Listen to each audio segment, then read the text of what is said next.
Halo Bapak Ibu dan saudara-saudari yang dikasihi dan mengasihi Tuhan Yesus Kristus. Semoga video ini menemui Bapak Ibu, saudara-saudari dalam keadaan baik dan sehat. Di renungan kali ini kita akan belajar tentang bagaimana kita menggunakan lidah dengan bijak. Jadi lidah itu kecil tapi tentu saja kita tahu dampaknya sangat besar.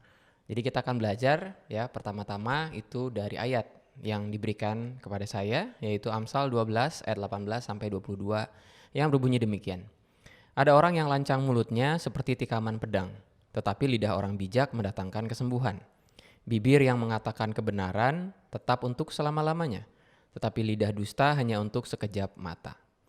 Tipu daya ada di dalam hati orang yang merencanakan kejahatan, tetapi orang yang menasihatkan kesejahteraan mendapatkan sukacita. Orang benar tidak akan ditimpa oleh bencana apapun, tetapi orang fasik akan senantiasa celaka. Orang yang dusta bibirnya adalah kekejian bagi Tuhan, tetapi orang yang berlaku setia dikenankannya. Nah, di sini kita belajar tentang yang disebut dengan lidah.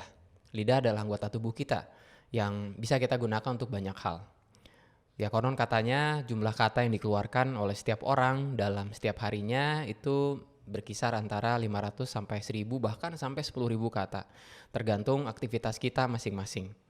Dan kita juga tahu ya bahwa dampak lidah ini sangat besar.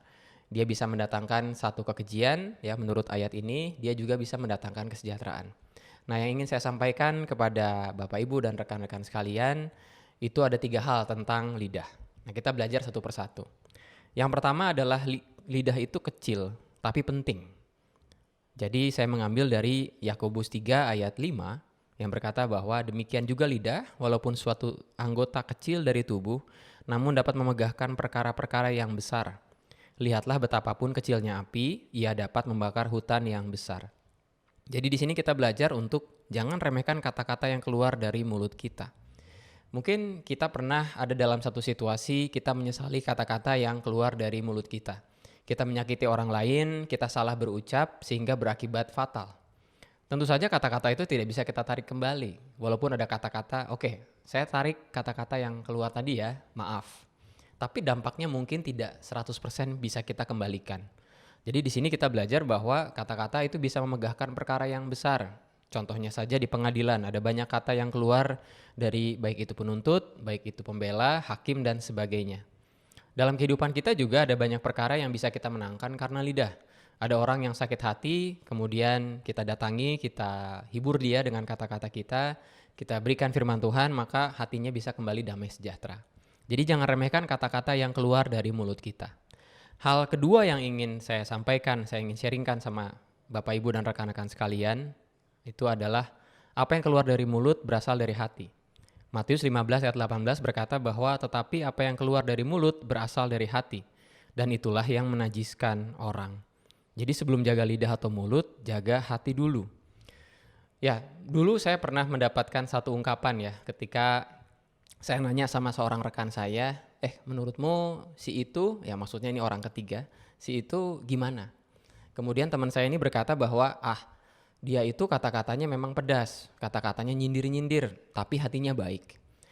Awal-awal ketika saya tidak belajar ayat ini, ya saya berkata bahwa itu mungkin bisa saja terjadi. Jadi ada orang yang kata-katanya menyakitkan tapi hatinya baik. Dan menurut ayat ini tidak bisa demikian. Karena Matius 15 ayat 18 yang tadi kita baca sangat jelas berkata bahwa tetapi apa yang keluar dari mulut berasal dari hati, dan itulah yang menajiskan orang.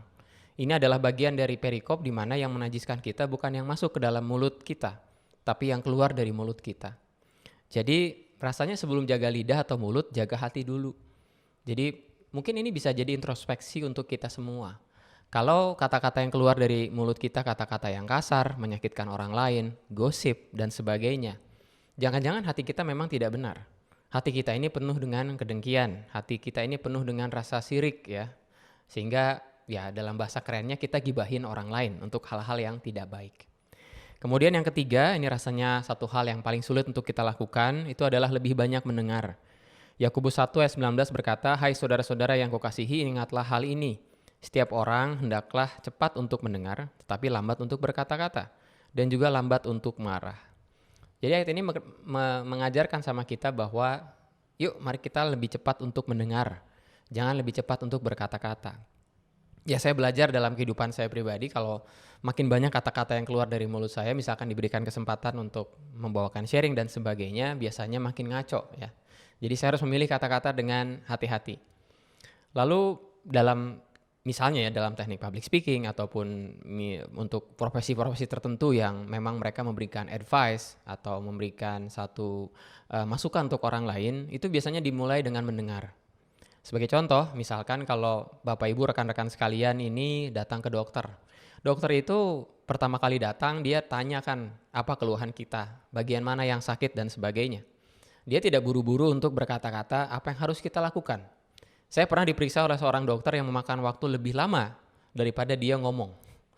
Dan rasanya itu juga yang dilakukan oleh Tuhan Yesus. Kalau kita perhatikan bagaimana Yesus melayani, dia lebih banyak untuk mendengar. Ketika bertemu dengan orang, dia lebih banyak bertanya.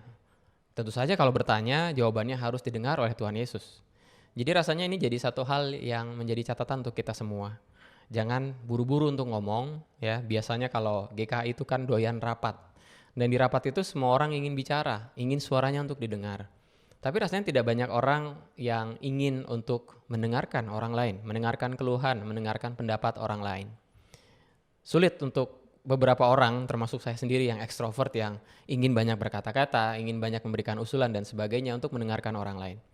Dan di renungan hari ini kita belajar bahwa lidah bisa memegahkan perkara yang besar, bisa juga dia menyakiti orang lain, walaupun kecil tapi dia penting. Kemudian yang kedua, apa yang keluar dari mulut itu berasal dari hati. Dan yang ketiga, mari kita lebih banyak untuk mendengar daripada untuk berkata-kata. Kiranya renungan ini menemui Bapak Ibu dalam keadaan sehat dan baik, dan sehingga renungan ini bisa menjadi satu hal yang berguna dan bermanfaat bagi Bapak Ibu sekalian. Ingat bahwa kebenaran firman Tuhan bukan hanya untuk didengar dan direnungkan, namun juga dilakukan dalam kehidupan sehari-hari. Sampai bertemu di renungan lain kali.